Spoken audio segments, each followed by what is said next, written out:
than just a busy day. We got to come out and take care of some calves. Now that was actually, it was steers and heifers that we had condensed into a pasture. Yes, we bunched about 3 pastures into one group to make it to where we could just gather one pasture for shipping day. So that makes it easier on the cattle that day too, a little more efficient.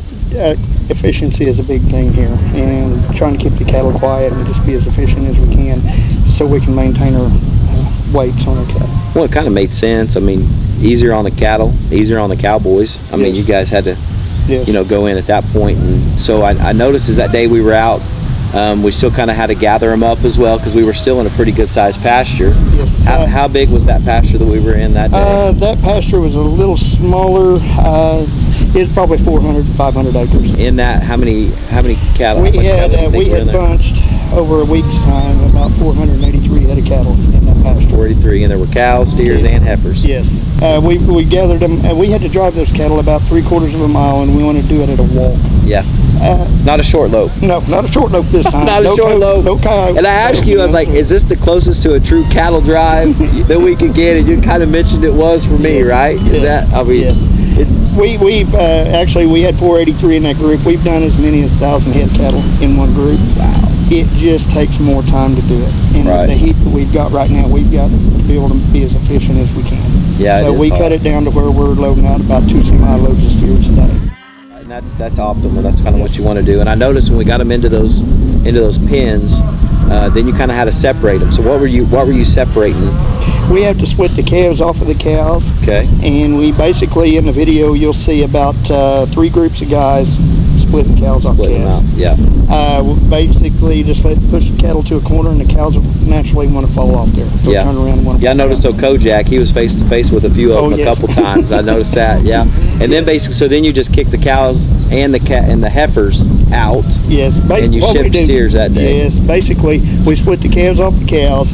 The calves go into a separate alley, and then we split the steers and heifers. Yeah. And then the steers go directly to the scales and then on the trucks and out of here. And that scale was impressive. Yes. I noticed that. How many do you try to put on that scale at a time? We try to weigh 20 head in a draft and turn around, and then to be fair to everybody, we balance after every 3 drafts. Every 3? Yes. And just to make sure the scales are balanced and weights are true. Yeah. And I thought it was amazing how those cattle, they just kind of ran up on that scale and then they just ran out. It didn't stress them out too bad. They flowed through there really well. They do. I kind of wondered about how many, and what was the average weight that day? About 780, is that what you said? When the dust settled, we got everything figured out. That group of steers weighed 797 pounds. Wow. Yes. You told me 800 was your goal. Yeah, we were hoping to bump 800, and we got real close. You got close, man. That is awesome. And we had a couple guys come out. You had a cattle buyer or a cattle seller. But he represents the cattle that are being sold, and he also represents the buyer on the other end. Yeah. And he's there to make sure everything's done correctly. Right. And that's where Great Omaha came in. They'd actually sent a guy down to kind of see the genetics of the cattle that I was able to see in just that short period of time. It blew my mind. Mm-hmm. And I actually kind of think he was impressed too, and he had told me that, made several comments about just the way things flowed and ran, and even as impressive as the kind of the flow were just the way the cowboys worked, the corrals, the pens, that whole thing, man, it was just impressive. It takes such a family of producers. I mean, you guys are huge in the eyes of some, but you're small in the eyes of others, right?